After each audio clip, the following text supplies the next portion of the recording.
প্রথম বিষয় হচ্ছে যে আজকে মাননীয় প্রধান উপদেষ্টা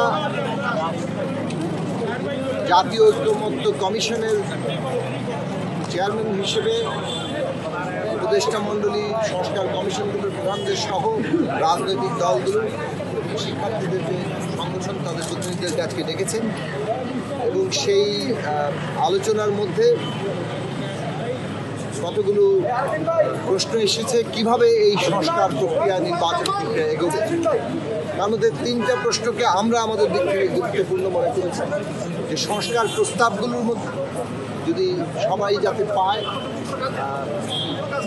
এবং সেই সংস্কার প্রস্তাবগুলোর মধ্যে ন্যূনতম জাতীয় ঐক্যমত্য, অর্থাৎ সকলের সাথে আলোচনা করে যে বিষয়গুলোতে সকলেই ঐক্যমত্য পোষণ করবে সেই জাতীয় ঐক্যমত্য তৈরি করা দরকার এবং সেই ঐক্যমত্যটাই, অর্থাৎ ওই যে সমস্ত প্রশ্নে সকলে ঐক্যমত পোষণ করবেন সেটাই জাতীয় সনদ আকারে, ন্যাশনাল চার্টার আকারে সেটা আমাদের সামনে আসতে হবে।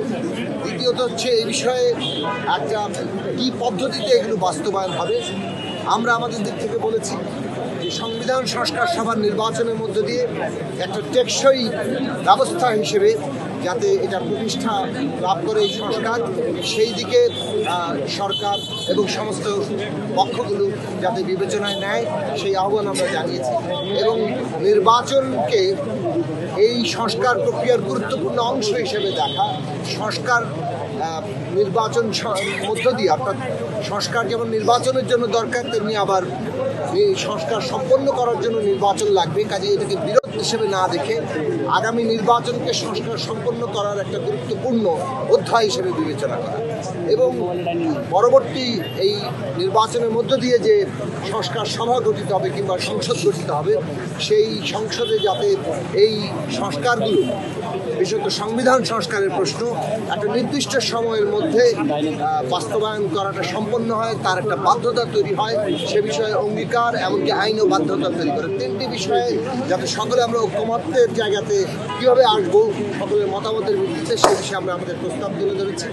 একই সাথে আমরা বলেছি যে এই সময়ে জাতীয় কর্তব্য হচ্ছে আমাদের এই সংস্কার প্রক্রিয়া এগিয়ে নিয়ে গিয়ে আমাদের একটা নতুন রাজনৈতিক বন্দোবস্ত, রাষ্ট্রের পুনর্গঠনের কাজ সম্পন্ন করা।